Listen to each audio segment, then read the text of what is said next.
let's go on to Mexico, because Trump really should start bombing Mexico to force them into compliance, is Trump's opinion, and the Mexican government has a different opinion. So I thought that what we would do is talk about the cartels, right? Because the cartels is actually crazy, just how much of essentially a failed state Mexico is, and the fact that the Mexican government will accept no proper assistance from the United States on this is just baffling to me. Right, so we'll talk about just some of the cartels, right? As you can see from the Financial Times, just last year this was. The U.S. Drug Enforcement Administration basically calls Mexico's top cartels just transnational criminal organizations, because all they do is traffic arms, money laundering, they smuggle migrants, they do sex trafficking, bribery, drugs, everything you can imagine, right? They are, I mean, like, if you were to just take all the worst things that are done by criminal organizations and be like, right, okay, well, we'll just give them about a third of Mexico to do that in, right? And then just have porous borders going north and south, then you just get what is happening in Mexico at the moment. And it's kind of crazy. We'll go down to a map on here. So you've got 9 major cartels, but there are 3 really big boys that operate, and the Mexican government just can't get a handle on them because they're way too powerful. So according to this from last year, about a third of the country, according to the US military, is controlled by these cartels, as in sovereignly controlled. Yes. Like the Mexican government does not have the opportunity to do things there. And as one former state deputy from the northwestern state of Sinaloa says, there's been an exponential deterioration and Mexico is becoming a failed state. And so the Financial Times say, as the cartel's economic power has grown, so has their international reach. Mexico's 2 top cartels now run a network of illegal activities stretching across South America that is challenging governments and alarming citizens. Battles between local affiliates of the CJNG and the Sinaloa cartel have previously turned peaceful Ecuador into one of the world's most violent countries. And it's almost like it's a video game, right? Where you've got like, you've got an open world video game. It's like, I'm going to go and serve the king and get this, or I'm going to become a bandit leader and I'm going to make a fortune. Pretty much. And this is genuinely what's happened, except in Mexico, the bandits are winning, right? And so obviously they're trafficking, drugs, fentanyl, billions and billions of dollars worth of firearms, drugs, and humans, and anything else bad that you can imagine, right? I think it's $150 billion. It is unbelievable. It is a really significant portion of the Mexican economy, probably slightly below remittances from the United States. Yeah. No, remittances are $30 billion. No, they're not. They're $60 billion. I looked it up. It's actually second. It's actually just below. Anyway, so the point being, you've got various high-level organizations like the Council on Foreign Relations who are like, look, guys, I think we might actually have a problem with Mexico, right? Like we can sit there and talk about Israel and Iran, but there's a real issue right on the border, right? How many people do you think are killed in Mexico by the cartels every year? It's got to be like tens of thousands. 30,000 a year. Jeez. 30,000. That's 82 people a day murdered in Mexico by cartels. Yeah. And that's just the average. Obviously, some years are worse than others. Yep. And that's just the murders. There are obviously kidnappings and various sort of other extortions and all this sort of stuff. May I interrupt for a moment? Yeah. The worst actually is disappearances. Yes. Because they're not counted as murders. Right. I don't know if you're going to touch on this and the relationship between Claudia Sheinbaum and the cartels. Well, we can do later. So yeah, because Mexico just got, like last year, it got this progressive female Jewish, all the Jacinta Ardern of Latin America. Imagine 30,000 people being murdered by like rampant like sovereign cartels. You're like, I'm going to vote left. Yeah, I'm going to vote left. You know what we don't have? Like, what are you, Canadian? Yeah, we've got too much law and order around here, guys. Sorry, go on. No, that's it. All right, okay, but it just boggles my mind. Anyway, so the Mexican government in 2006 officially declared war on these, and it's gone badly for the Mexican government. So, brilliant. Mexico's only got about 270,000 soldiers under arms. The cartels are about 150,000. So, I mean, that's really bad. Yes. Right? Really bad. The cartels probably have more staff like on the front line instead of in HR and diversity departments and things like that. That's probably true. Yeah, I bet they have very few people staffing the HR departments.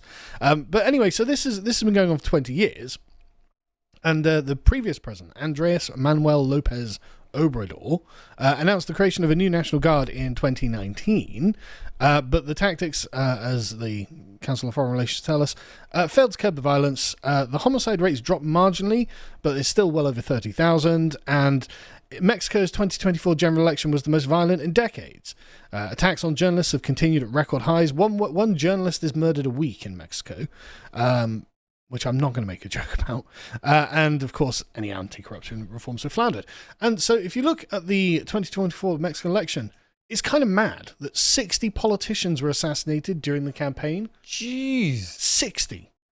Like this, they've got a list, right? Yes. They've got a list, and it just goes on. This is just in one election campaign. This is over a decade. 2024, right? It's just So basically, anybody who Killed before challenges giving the us- local cartel Yeah. gets killed. Yeah. anyone. And if you are on the payroll of another cartel, you'll get killed for that. So it's not. Some of them are people who wanted to stand up to the cartel. Some of them were on the payroll of their own cartel. And it's just mad how they're just drive-by shootings, killed while getting out of his vehicle, killed before giving his last campaign speech. One of 6 people shot in a clash between armed civilians. Yes, armed civilians. It's just 4 dismembered bodies were found my in a van. God. So who would be a politician? If you're going to get tortured, if your family's going to get tortured, like Yes. Gomez's son was also killed. This is, who would be a politician? Well, that's the question, because there are towns in northern Mexico that just don't have mayors or police chiefs and Right. things like this. They just don't have them. Yeah. Because you don't live long enough to survive, to see the actual inauguration of yourself into the position, let alone anything else. Yep. And so, it genuinely is absolutely mental that just south of the US border is some kind of I don't know, it's kind of like, Narco-terrorist failed state. That's the description you're looking for. but it's more than that, 'cause it's more than like a civil war, right? Yes. Like the Mexican cartels don't want to knock off the Mexican government because the Mexican government is too weak to do anything. Because if they do that, then international intervention is absolutely justified, right? And so at the moment, the only thing preventing international intervention is the Mexican government. And it's just like, okay. But when I went to Mexico, it seemed functional. Obviously, I went to touristy bits. I went to Isla de Mujeres. Yeah, because the cartels aren't stupid. Went down to Cuba, Yep. and everywhere there was but there was the signs of a functioning state. Everywhere worked, and everywhere people had jobs and Yeah, because the cartels shops aren't and things. stupid, right? They're not just going to start terrorizing tourist areas and stuff like this. What they're going to make sure is that the threads, the network that they're working in, that's all fine, right? And so you don't go to those places. Yeah. You don't get to see random bodies chopped up in the desert or something, and the drug mules trafficking all these drugs and all the guns and stuff like that. You go to the nice little touristy place, and it looks fine to me. Of course it does, but 30,000 people a year are being murdered over this, and loads of them are politicians. Yeah. Anyway, so the question is, how many people do they have? And estimates vary. One estimate is 175,000. Now, that's not all soldiers, but there are going to be a lot of, I guess we call them soldiers. Yeah. It seems like a fair description of them, because they are actually armed to the teeth. Yes. They have, and again, just tracing the guns, somewhere between 200 to 600,000 guns are brought into Mexico to be used by the cartels. Lots of them do stem from the United States that are trafficked across the border. Something like 253,000 a year trafficked across the border. And so the Mexican cartels look like just paramilitaries. Just look at these dudes. Yeah. No wonder the Mexican government can't get a bloody handle on them. It's just like rogue armies. Yes. Just running around Mexico, completely fueled by cocaine money and fentanyl money, and killing anyone who gets in their way with no one to actually stop them. You've got to remember that the fighters themselves, the cartels themselves, are all drugged up to the hilt while they're fighting. So they're all And methed up. they're not taking drug tests. Exactly.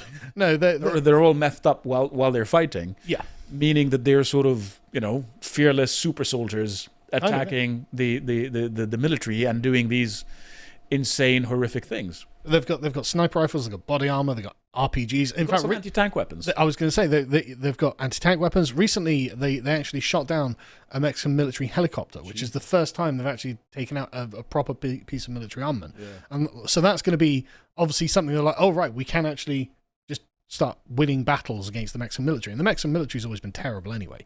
So it's like, okay, great. So why don't they just do what Bukele did? Because they don't have the power to. Right. They're not strong They don't enough. have the political will. They are too corrupt. And nobody in leadership has enough authority, in part because of the way that it's a federal structure. And anyone who would get to that point gets killed long before they get there. So how come this Scheinbaum got into power? And Well, let me tell you. Yes, Funny please. story. Yeah. So she was mayor of Mexico City before that, and she was an ally of AMLO, who I think you had a piece about how he advocated for hugs, not bullets. So he was the previous leader, the Aubrey. previous president. He of did the same want Marina hug- party. Sorry, I forgot to mention that. Yeah, he was essentially a pacifist. Right. Who was like, like you remember His- David Cameron's hug a hoodie? Yeah. Well, that's yeah, basically yeah. he was campaigning. That's why you got to bomb Iran. Pacifism never works. To be charitable to him,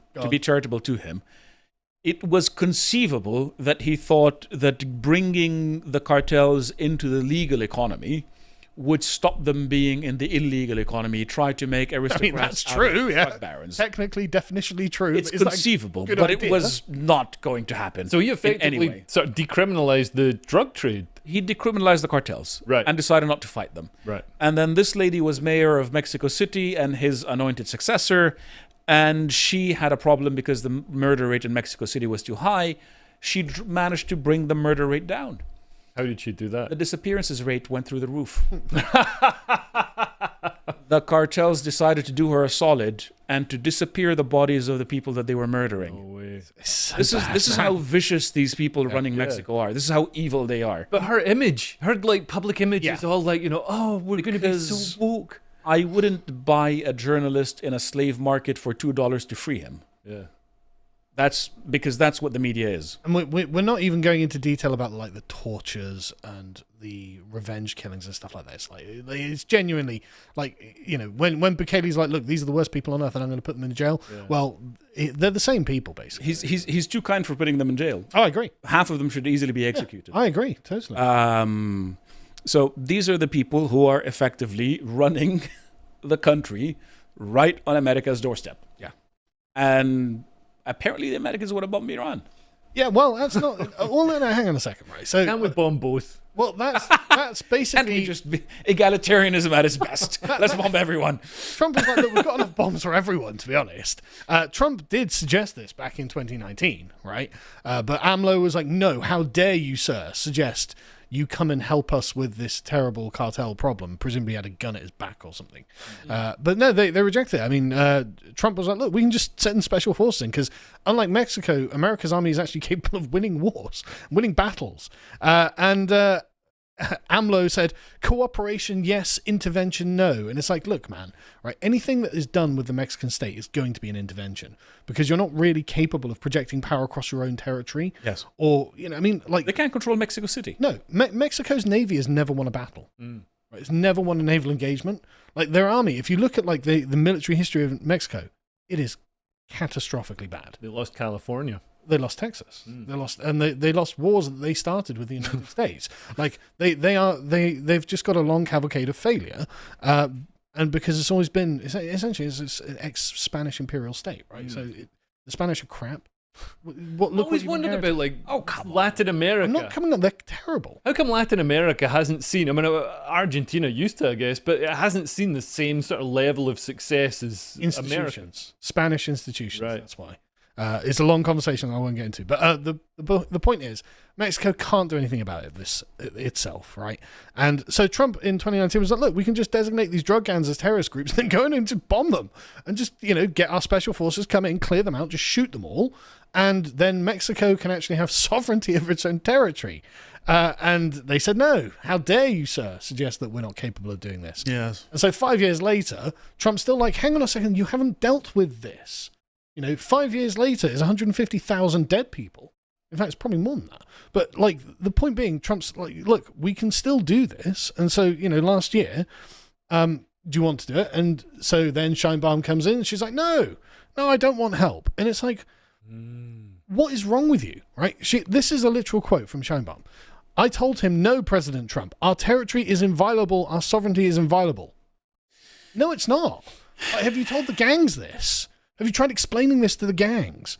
Right? She says, while the two countries can collaborate, we will never accept the presence of the US Army in our territory. Well, okay, hang on a second. Can we not just, on the map, say, look, the territory occupied by the gangs is not your territory?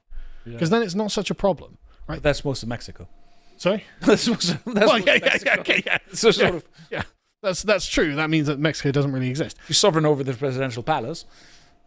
Possibly. We assume. We right? assume. But this is the point, right? It's all about front. It's all about face.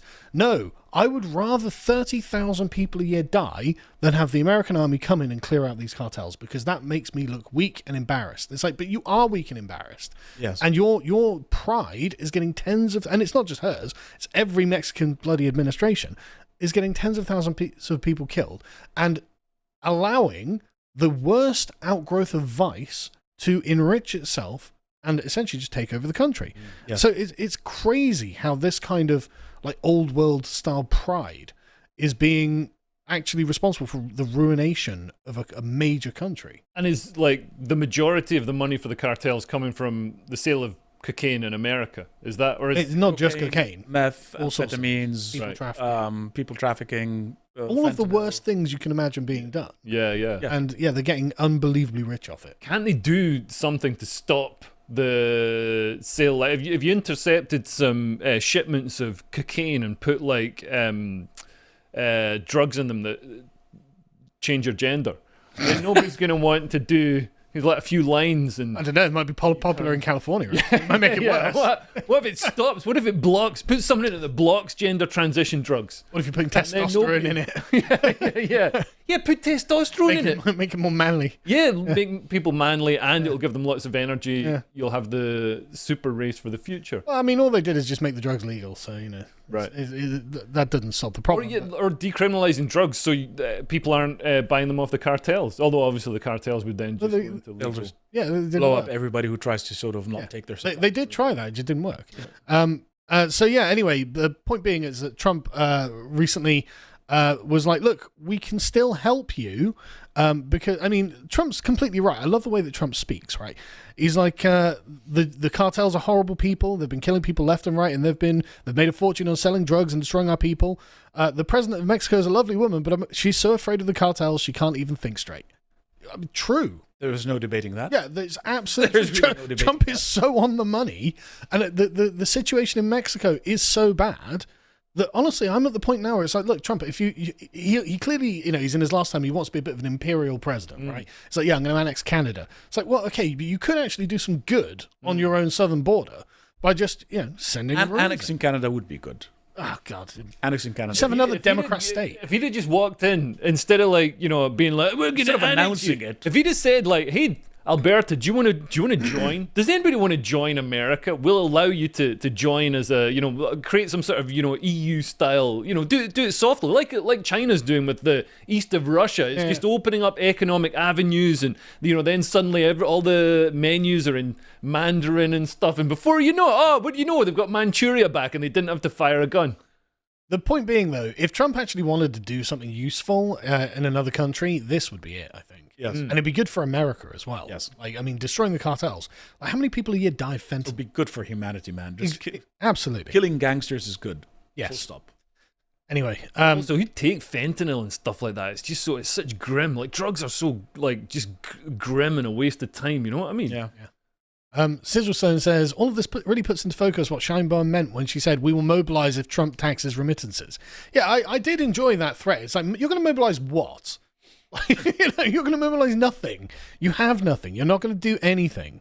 And he says, my government uses my tax money to buy guns. They ban me from owning and give those guns to cartels. Yeah. This is actually true. Obama passed a bunch of guns to the cartels. It was supposed to be an operation to trace the guns, Yeah. identify the cartels. Yeah. And then they lost track of the guns they were tracing. So they just ended Had up one job. giving them a bunch of Had guns. one job. If you would like to watch the full uncut version that is also uncensored, head on over to lotuseaters.com to find out more.